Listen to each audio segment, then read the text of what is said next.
ಯಾದಗಿರಿ ಜಿಲ್ಲೆ ಹುಣಸಗಿ ತಾಲೂಕಿನಲ್ಲಿ ಬಪ್ಪರಗಿ ಗ್ರಾಮದಲ್ಲಿ ಚಿಕ್ಕ ಬಾಲಕಿಯ ಮೇಲೆ ಅತ್ಯಾಚಾರ ಮಾಡಿ ಹಾಗೂ ಬಹಿಷ್ಕಾರ ಹಾಕಿದ ಸ್ವರ್ಣೀಯರ ವಿರುದ್ಧ ಸಾಮೂಹಿಕ ಡಿಎಸ್ಎಸ್ ಸಂಘಟನೆಗಳು ರಸ್ತೆ ತಡೆದು ಕೂಡಲೇ ಬಂಧಿಸುವಂತೆ ಹುಣಸಗಿ ಬಸವೇಶ್ವರ ವೃತ್ತದಲ್ಲಿ ಪ್ರತಿಭಟನೆ ಮಾಡಲಾಯಿತು.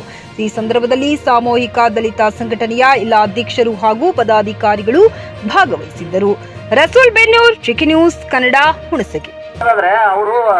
ಆ ಒಂದು ಮಗುವನ್ನ ತೆಗೆಸ್ಕೊಂಡ್ ಬರ್ಲಿಕ್ಕೆ ಅಂತೇಳಿ ಆಪರೇಷನ್ ಮಾಡ್ಕೊಂಡ್ ಬರ್ಲಿಕ್ಕೆ ಅಂತೇಳಿ ತಾಳಿಕೋಟೆ ಗಂಗಾಂಬಿಕಾ ಹಾಸ್ಪಿಟ್ಲಿಗೆ ಹೋಗ್ತಾರೆ. ಅವಾಗ ನಮ್ ಕೈಲಿ ಆಗಲ್ಲವ, ಇದು ಕಾನೂನು ಬಾಹಿರ ಅಂತೇಳಿ ಗಂಗಾಂಬಿಕಾ ಅವ್ರು ಏನ್ ಮಾಡ್ತಾರೆ ಅಂತಂದ್ರೆ ಬಿಜಾಪುರಕ್ಕೆ ರೆಫರ್ ಮಾಡ್ತಾರೆ. ಬಿಜಾಪುರಕ್ಕೆ ರೆಫರ್ ಮಾಡಿದಾಗ ಅಲ್ಲಿಯೂ ಕೂಡ ಕೇಳ್ತಾರೆ, ನಿನ್ ಗಂಡ ಯಾರು, ನಿನ್ ವಯಸ್ಸು ಎಷ್ಟಮ್ಮ, ನಿನ್ ಆಧಾರ್ ಕಾರ್ಡ್ ಇದೆಯಾ ಅಂತ. ಯಾಕಂದ್ರೆ ಆ ಹುಡುಗಿಗೆ ಆಧಾರ್ ಕಾರ್ಡ್ ಕೂಡ ಇಲ್ಲ. 11 ವರ್ಷ 11 ತಿಂಗಳ ಯುವತಿ.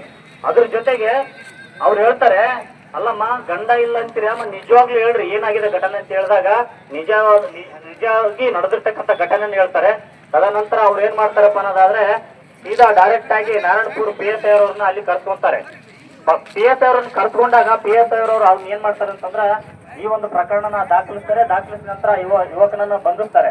ಬಂಧಿಸಿ ಆದ ನಂತರ ಏನ್ ಮಾಡ್ತಾರೆ ಅನ್ನೋದಾದ್ರೆ, ಇವತ್ತು ನೋಡಿರ್ಬೋದು ತಾವು, ನೀವು ಆಲ್ರೆಡಿ ಪ್ರಕರಣ ದಾಖಲಿಸಿದಿರಪ್ಪ, ಆಲ್ರೆಡಿ ಆ ಹುಡುಗನ ಅರೆಸ್ಟ್ ಆಗಿದ್ದೇನೆ, ತಪ್ಪು ಮಾಡಿದವನ ಶಿಕ್ಷೆ ಆಗ್ತದ.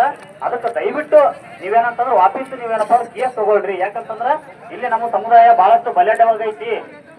ಅಲ್ಲಿ ದಲಿತ ಕುಟುಂಬ ಇರೋದ್ರೆ 8 ಕುಟುಂಬದವ್ರು ಅಷ್ಟೇ, 8 ಕುಟುಂಬ ಮಾತ್ರ. ಮತ್ತು ಉಳಿದ ಸಮುದಾಯ ಅಂತಂದ್ರ ಎಷ್ಟಂದ್ರ 600ಕ್ಕಿಂತ ಹೆಚ್ಚದವ್ರಿ. 600 ಕುಟುಂಬಗಳು ಅವು ಅದಾವ, ದಲಿತ ಕುಟುಂಬಗಳು ಕೇವಲ 8 ಅದಾವ. ಅದಕ್ಕೆ ಹೇಳ್ತಾರ ಅವ್ರು, ನೋಡಪ್ಪ ನೀವು ಬಾಳೆ ಮಾಡೋರು, ಇಲ್ಲಿತ್ತು ನೀವು ಬಾಳೆ ಮಾಡೋರು, ಅದಕ್ಕೋಸ್ಕರ ದಯವಿಟ್ಟು ಆ ಕೇಸನ್ನು ವಾಪಸ್ ತಗೊಳ್ರಿ ಅಂತ ಹೇಳಿದಾಗ ಅದರಲ್ಲೇ ಇರ್ತಕ್ಕಂಥ ಒಬ್ಬ ಯುವಕ, ನೋಡ್ರಿ ಸ್ವಾಮಿ, ನೋಡ್ರಿ ದಳಪತಿ ಅವ್ರೆ, ಅಲ್ಲ ಇದೇ ಪರಿಸ್ಥಿತಿನ ನಿಮ್ಮ ಮನೇಲಿ ಆಗಿತ್ತು ಅನ್ನೋದಾದ್ರೆ ಹೆಂಗಾಗ್ತದೆ ಹೇಳ್ರಿ ಅಂತ ಅಂದಾಗ, ನೋಡಪ್ಪ ಇರ್ಲಿ, ಆಗ್ಯದ ಏನೋ ಒಂದು ಆಗ್ಯದ, 5 ಲಕ್ಷ ಕೊಡ್ತೀವಿ 10 ಲಕ್ಷ ಕೊಡ್ತೀವಿ ಅಂತಾರ. ಅಲ್ಲಪ್ಪ ನಮ್ಗೇನು ಕಡಿಮೆ ಆಗಿಲ್ಲ, ನಾನು 5 ಲಕ್ಷ 10 ಲಕ್ಷ ಕೊಡ್ತೀನಿ, ಆ ತರ ಘಟನೆ ನಾನೇನಾದ್ರು ಮಾಡಿದ್ರೆ ನೀವು ಸುಮ್ಮನೆ ಇರ್ತಿದ್ರು ಅಂದಾಗ ಕೆರಳ್ತಾರ ಅವ್ರು.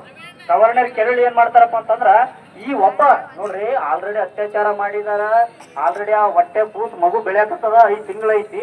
5 ತಿಂಗಳು ಆದ್ರೂ ಕೂಡ ಇವ್ರಿಗೆ ಅಷ್ಟೊಂದು ನೋವಾಗಿಲ್ಲ. ಆ ಏನಂತಾನಲ್ಲ ಯುವಕ, ಅಲ್ಲ ನಿಮ್ ಮನ್ಯಾಗ ಮಾಡಿದ್ರೆ ಅಂದ್ರೆ ನೀವು ಸುಮ್ಮನೆ ಅನ್ನೋ ತಂದದ್ದು ಅಷ್ಟು ಗಟ್ಟಾಗಿಬಿಡ್ತದವ್ರಿಗೆ. ಗಟ್ಟಾಗಿ ಎಷ್ಟು ಜನ ಹೋಗ್ತಾರ ಗೊತ್ತಾ? 600 ಜನ ಎಲ್ಲಿಗೆ ಹೋಗ್ತಾರ ಅಂತಂದ್ರ ಇದಕ್ಕೆ ಹೋಗ್ತಾರ, ಸ್ಟೇಷನ್ಗೆ ಹೋಗ್ತಾರ, ಅವನ ಮೇಲೆ FIR ದಾಖಲು ಮಾಡಕ್ಕೆ.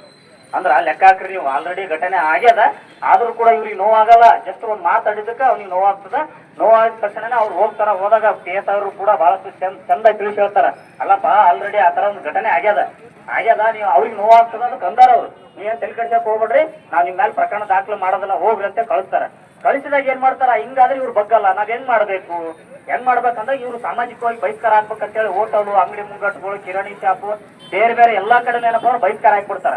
ಹಾಕಿದಾಗ ಏನಪ್ಪ ಅಂತಂದ್ರೆ ಇದು ಒಂದು ಆಡಿಯೋ ಮುಖಾಂತರ, ವಿಡಿಯೋ ಮುಖಾಂತರ ಸುದ್ದಿ ಆಗಿ ಇದು ದೊಡ್ಡ ಮಟ್ಟದೊಳಗೆ ಆಗ್ತದೆ. ನಿಜವಾಗ್ಲೂ ನಾನು ಹೇಳ್ತೀನಿ, ಆಲ್ರೆಡಿ 10 ಜನರ ಮೇಲೆ FIR ಆಗ್ಯದ, ಅಟ್ರಾಸಿಟಿ ಕೇಸ್ ಆಗ್ಯದ. ದಯವಿಟ್ಟು ಅವ್ರನ್ನ ಬಂಧಿಸ್ರಿ. ಮತ್ತೆ ಇನ್ನೊಂದು ವಿಚಾರ ಏನಪ್ಪಾ ಅಂತಂದ್ರ, ಬಹಳಷ್ಟು ವಿಚಾರ ಏನಪ್ಪಾ ಅಂದ್ರೆ, ಇಲ್ಲಿ ಕೊಡಕಂದಲ್ಲಿ ಕೂಡ 3 ಜನರು, ಅದು ಕೂಡ ಐಶ್ವರ್ಯ ಎಂಬ ಯುವತಿ ಅತ್ಯಾಚಾರ ಆಗೈತೆ. ಅವ್ರಿಗೂ ಕೂಡ ಏನಪ್ಪಾ ಅಂತಂದ್ರೆ ಇನ್ನೂವರೆಗೆ ಅದು ಬಂದಿಲ್ಲ, ಸುಮಾರು 2 ತಿಂಗಳು ಆಗ್ಬಂತು. ದಯವಿಟ್ಟು ಅವ್ರನ್ನು ಕೂಡ ಇದು ಯಾವುದೇ ಜಾತಿಯ ವಿರುದ್ಧ ನಮ್ಮ ಪ್ರತಿಭಟನೆ ಅಲ್ರಿ, ದಯವಿಟ್ಟು ಅರ್ಥ ಮಾಡ್ಕೊಳ್ರಿ. ಯಾವುದೇ ಜಾತಿಯ ವಿರುದ್ಧ ನಮ್ಮ ಪ್ರತಿಭಟನೆ ಅಲ್ಲ, ಅಲ್ಲಿರ್ತಕ್ಕಂಥ ದುರುಳರ ವಿರುದ್ಧ ನಮ್ಮ ಪ್ರತಿಭಟನೆ ಅಂತಕ್ಕಂಥ ಮಾತನ್ನ ಈ ಸಂದರ್ಭದಲ್ಲಿ ಹೇಳ್ತೀನಿ. ಯಾಕಂದ್ರೆ ನಾವೆಲ್ಲರೂ ಕೂಡ ಒಂದೇ. ಮಕ್ಕಳ ಹೈಟೆಕ್ ಆಸ್ಪತ್ರೆ ಈಗ ಹುಮ್ನಾಬಾದ್ನಲ್ಲಿ. ಬೀದರ್ ಜಿಲ್ಲೆಯ ಜನರಿಗೆ ಈಗ ತನ್ನ ಮಕ್ಕಳ ಆರೋಗ್ಯದ ಬಗ್ಗೆ ಚಿಂತೆ ಬೇಡ. ನಿಮ್ಮ ಜಿಲ್ಲೆಯ ಹುಮ್ನಾಬಾದ್ನ ಗಗನ್ ಆಸ್ಪತ್ರೆಯಲ್ಲಿಯೇ ಎಲ್ಲಾ ತರಹದ ಚಿಕಿತ್ಸೆ ಲಭ್ಯ. ನಿಮ್ಮ ಮಕ್ಕಳ ಆರೋಗ್ಯ ಈಗ ನಮ್ಮ ಜವಾಬ್ದಾರಿ. ಇಲ್ಲಿ NICU 10 beds, PICU 6 beds, BPAP, ವೆಂಟಿಲೇಟರಿ, central oxygen, ambulance, pharmacy, laboratory, vaccination, special ward, general ward ಸೇವೆಗಳು ಲಭ್ಯ.